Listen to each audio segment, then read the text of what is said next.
Section 1. In the quiet, he is near. There is a moment, just before sleep, or just before the day begins, when everything goes quiet. And in that quiet, you can almost forget you are not alone. But you are not alone. You have never been alone. God is with you, right now, in this room, in this breath, in this pause between one thought and the next. You may not feel it, not the way you feel warmth or the way you feel a hand on your shoulder, but feeling is not the only way to know something is true. God's presence does not depend on your awareness of it. It was true before you noticed, and it will be true long after this moment passes. Think for a second about how many nights you have carried a weight to bed with you. How many mornings you have opened your eyes already tired, already bracing for what the day might ask of you. And in all of those nights, in all of those mornings, he was there, quietly, patiently, not asking you to perform faith, not asking you to have the right words, just asking you to be still enough to notice. That is the strange kindness of his presence. It does not require your strength to arrive. It does not wait for you to fix yourself first. It comes to you exactly as you are. Tired, uncertain, maybe even doubting, and it stays. You have probably heard people talk about faith like it is a feeling you are supposed to chase, something you either have or don't. But presence is different than performance. Presence is simply being where someone else is. And God has already done the work of being where you are, in your apartment, in your car, in the hospital waiting room, in the space between arguments you haven't resolved yet. So tonight, or this morning, whenever you are hearing this, let yourself stop reaching for a feeling and instead notice a fact, the fact that you are not the only one in this room, the fact that something larger than your circumstances is holding the space around you, not fixing it yet, not rushing it, just holding it. There is a difference between being alone and being lonely. You can be surrounded by people and still feel unseen, and you can be sitting by yourself in silence and be fully known, fully accompanied, fully held. Loneliness is a feeling, but being alone is a fact, and the fact tonight is that you are not alone. Let your shoulders drop for a moment. Let your jaw unclench. You don't have to hold everything together right this second. You don't have to have an answer for what tomorrow will ask of you. You only have to notice that right now, in this exact moment, something steady is near you, and it isn't going anywhere. Section 2, he does not leave when it gets hard. There's a fear a lot of people carry quietly, the fear that God is near when things are easy, but distant when things fall apart, that his presence is somehow conditional on how well you're doing, how much you're praying, how clean your life looks from the outside. But presence was never about performance. It was never a reward for getting it right. Think about the people in your own life who love you the most. They didn't start loving you because you never struggled. They loved you through the struggling. They stayed while you figured things out. Some of them stayed even when you didn't deserve it. God's presence works the same way, only steadier, only more patient than any person could ever manage. He is not waiting on the other side of your healing to show up. He is in the middle of your unraveling, in the middle of the diagnosis, in the middle of the layoff, in the middle of the argument you can't seem to end well. You might be in a season right now where everything feels like it's shifting under your feet, where the ground you used to stand on doesn't feel solid anymore. Maybe it's your health, maybe it's your marriage, maybe it's a decision you made that you can't take back. And in that shifting, it can feel like you're the only one holding on. But you were never the only one holding on. Even in the moments you couldn't feel anything but the fall, something was still underneath you. It might not have stopped the fall.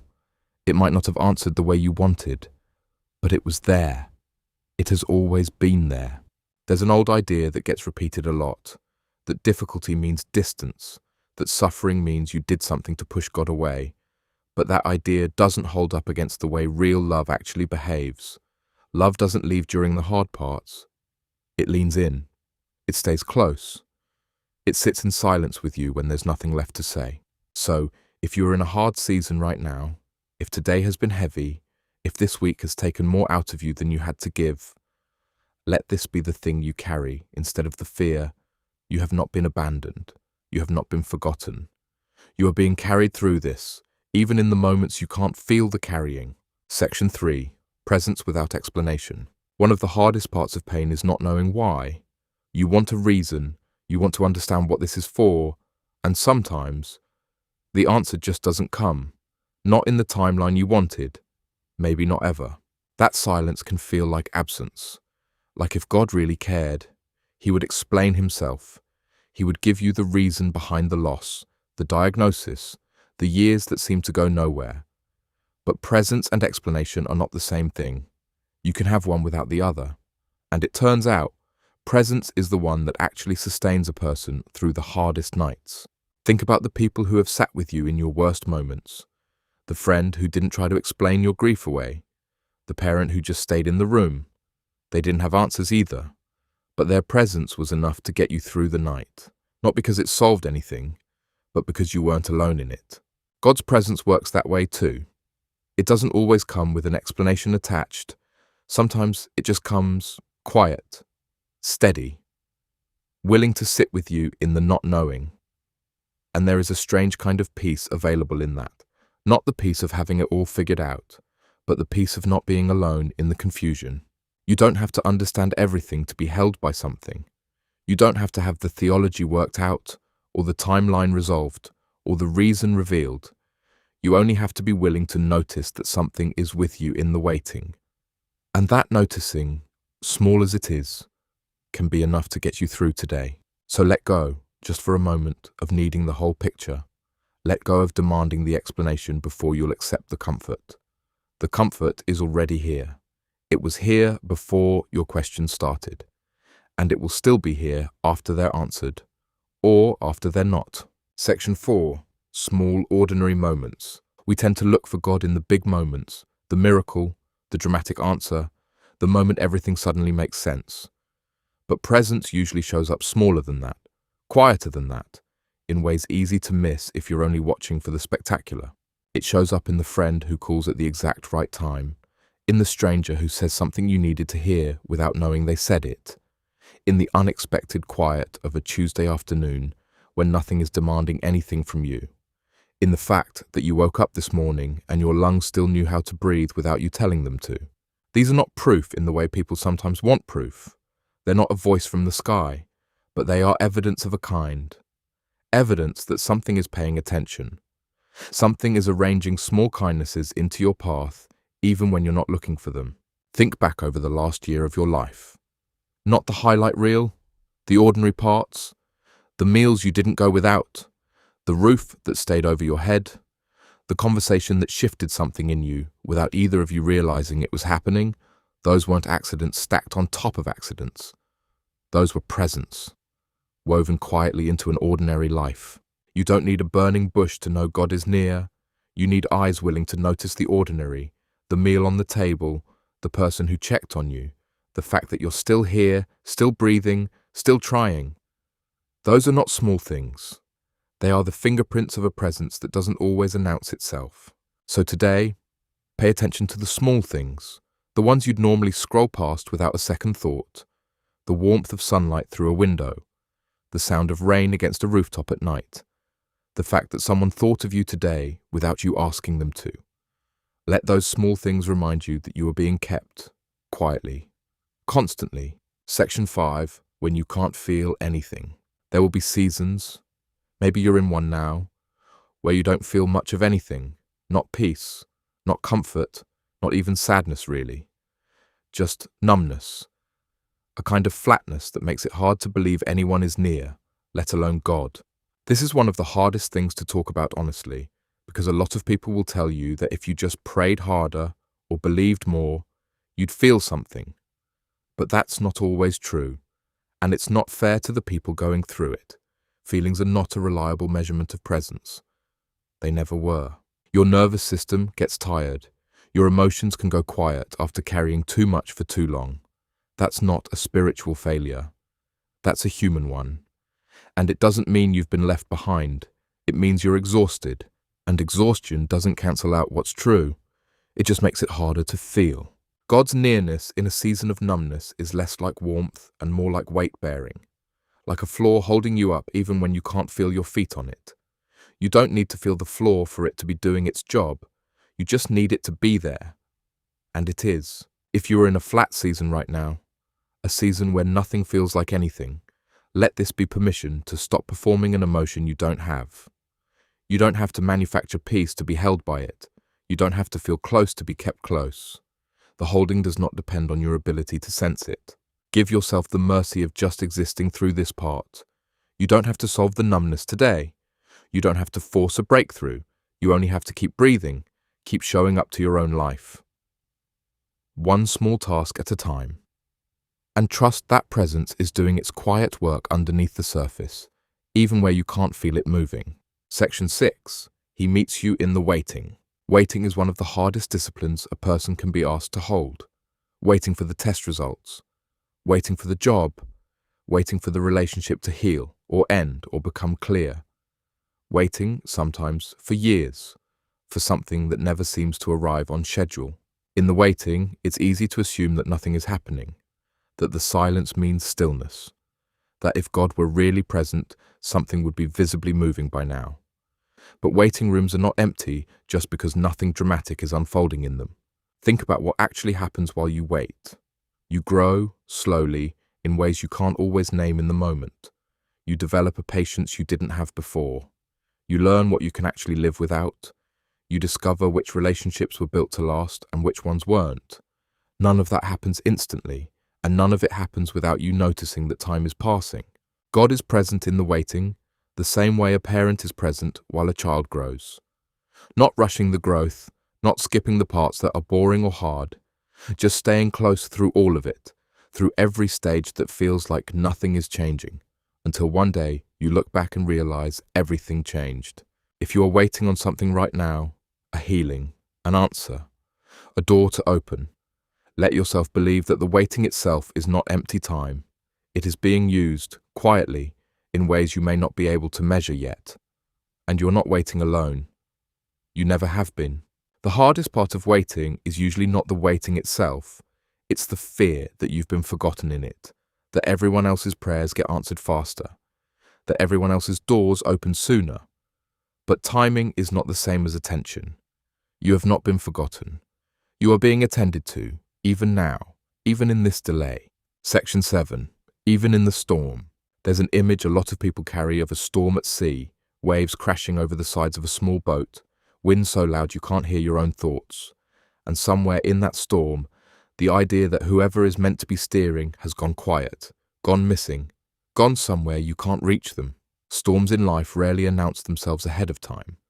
They show up as the phone call you weren't expecting, the diagnosis you didn't see coming, the relationship that ended without warning, the financial collapse that happened faster than you could prepare for. And in the middle of that chaos, it's natural to wonder where the calm went and whether it's coming back. But a storm does not mean the boat has been abandoned. It means the boat is in a storm. Those are two very different things. Presence in a storm doesn't always look like the storm stopping right away. Sometimes it looks like being kept afloat through it. Sometimes it looks like surviving a night you weren't sure you'd survive, and finding, on the other side of it, that you're still standing. You are allowed to be afraid in the storm. Fear is not the same as faithlessness. Even the most steady people feel the wind pick up and wonder if they'll make it through. What matters is not the absence of fear, it's the presence of something steadier than the fear, holding the boat together while the waves keep coming. If you are in a storm right now, if this season has felt like one wave after another with barely a breath in between, you are not being punished and you are not being abandoned. You are being carried through water that is deeper than you expected. And the same presence that has carried others through their own storms is carrying you through yours. Section 8. Provision you didn't expect. Look back for a moment on a time you were sure you wouldn't make it. Financially, emotionally, physically. A season where the math didn't add up, where the resources weren't there, where you genuinely didn't know how you were going to get through the next week, let alone the next month. And somehow, you did. Maybe not in the way you expected, maybe not with the timeline you would have chosen, but something showed up. A job, a friend, an unexpected check, a moment of clarity that changed the direction you were heading in. It didn't always look like a miracle in the moment, but looking back, you can see the hand that arranged it. Provision rarely announces itself with fanfare. It usually looks like an ordinary thing arriving at exactly the moment you needed it. A conversation that happened to happen. A door that happened to open. A person who happened to reach out. None of that is as random as it feels in the moment. You are allowed to look back at your life and see the pattern, not to prove anything to anyone else, but for your own sake, so you can trust the same hand is at work in what you're facing now. The provision that showed up before is not a one-time event. It is a pattern of a presence that has never actually left. So, when you're afraid that this time will be different, that this time the help won't come, let the evidence of your own history speak louder than the fear. You have been provided for before in ways you didn't always expect, and the same steady hand has not grown tired of taking care of you. Section 9. Peace that doesn't match the circumstances. There's a kind of peace that makes sense. The peace you feel after a hard weekend, or after a decision finally gets made, or after the test results come back clear. That peace is easy to understand because it's tied directly to good news. But there's another kind of peace. The kind that doesn't match what's happening around you.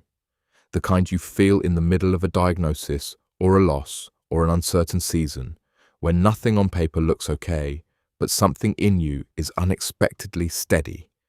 That peace is harder to explain, and it's usually the more meaningful one. That mismatched peace is not denial. It's not pretending things are fine when they're not. It's something being held steady in you even while the circumstances stay unresolved. It's the sense that whatever else is happening, you are not going to be crushed by it. You might be shaken, you might be tired, but you are not going to be destroyed. If you have felt that kind of peace before, even briefly, in the middle of something hard, that was not a coincidence, and it was not something you manufactured on your own. That was presence, meeting you exactly where the difficulty was, offering you something steadier than the situation deserved. And if you haven't felt it yet, in whatever you're walking through right now, that doesn't mean it's not available to you. It means you're still in the part of the story where the peace hasn't arrived yet. It is still possible. It is still on its way. You have not been left to face this on the strength of your own composure alone. Section 10. He stays. There's a difference between someone who shows up for the good moments and someone who stays through all of them. A lot of people can celebrate with you. Fewer people can sit with you in your worst season and not flinch, not leave, not need you to get better faster than you're able to. God is the second kind, not the fair weather kind, the kind that stays through the version of you that isn't put together, the version that's angry or exhausted or has stopped pretending to have it figured out. That version of you is not too much. It never was. You may have spent years believing that you have to earn the right to be close to God, that you have to clean yourself up first, get your life in order, resolve the mess before you're allowed near Him. But presence was never a reward for arriving already whole. It was always the thing that meets you in the mess and stays there with you while you heal, slowly, in your own time. Wherever you are tonight or this morning, whatever season you're walking through, whatever you haven't said out loud to anyone yet, you are not too far gone to be found. You are not too tired to be carried. You are not too broken to be stayed with.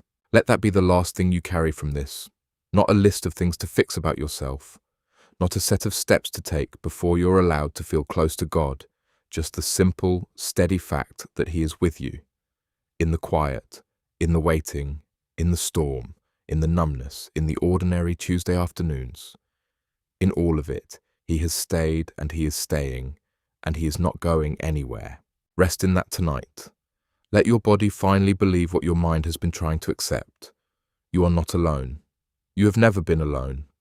And you are being kept, right now, in this exact moment, by something steadier than anything you're facing. Section 11. Even when you feel forgotten. There are nights that stretch longer than they should. Nights where the questions outnumber the answers. Where you lie awake wondering if anyone up there is actually paying attention to the small, specific ache you're carrying. Not the general sadness of the world, but your sadness. The one with your name on it. It is a very human thing to feel forgotten, to look at your unanswered prayers and wonder if they got lost somewhere between your lips and the sky. To watch other people's stories move forward while yours seems to stall. But feeling forgotten and being forgotten are not the same thing, no matter how convincing the feeling is at 2 in the morning. Think of how a parent watches a sleeping child. The child doesn't know they're being watched, doesn't feel the weight of that attention. And yet the parent hasn't looked away, hasn't gotten distracted, hasn't forgotten for even a second that the child is there. Your unawareness of the watching does not mean the watching has stopped. You are known in a way that goes deeper than your ability to sense it. Known in the specific shape of your disappointment. Known in the version of your prayer you didn't have words for. Known in the parts of your story you haven't told anyone yet. None of that has slipped past unnoticed. None of it has gone unheld. So when the feeling of being forgotten creeps in, and it will, because it comes to everyone eventually, let yourself talk back to it. Let yourself say, quietly, that a feeling is not a fact. That the fact underneath the feeling is that you are known, you are seen, and you have not been set down and left behind. Section 12, carried into tomorrow. Whatever tonight has been for you, whatever this week has cost you, whatever season you are walking out of or still walking through, you are being carried into tomorrow the same way you were carried into today, not because you earned the carrying, but because that is simply what presence does. Tomorrow will ask things of you. It always does. A conversation you're dreading, a decision you haven't made yet, a task that feels too large for the amount of energy you have left. But you will not walk into tomorrow any more alone than you are walking through tonight. The same steadiness that has held you until now does not expire at midnight. You don't have to have tomorrow figured out before you're allowed to rest tonight. You don't have to solve next week's problems in this hour. You are only asked to be here now, in this breath, and to trust that the same presence that met you here will meet you there whenever there arrives. Let this be the thought you fall asleep to, or the thought you carry into your morning. You are not managing this life by yourself. You never were. There is a steadiness with you that does not get tired, does not walk away, does not run out of patience for how long your healing is taking. Rest now, or rise now, whichever this moment calls for. And take with you the simple, unshakable truth underneath everything else that has been said tonight. God is with you. He was with you before this began. He is with you in this exact second, and He will be with you in every moment still ahead, however far off it feels from here.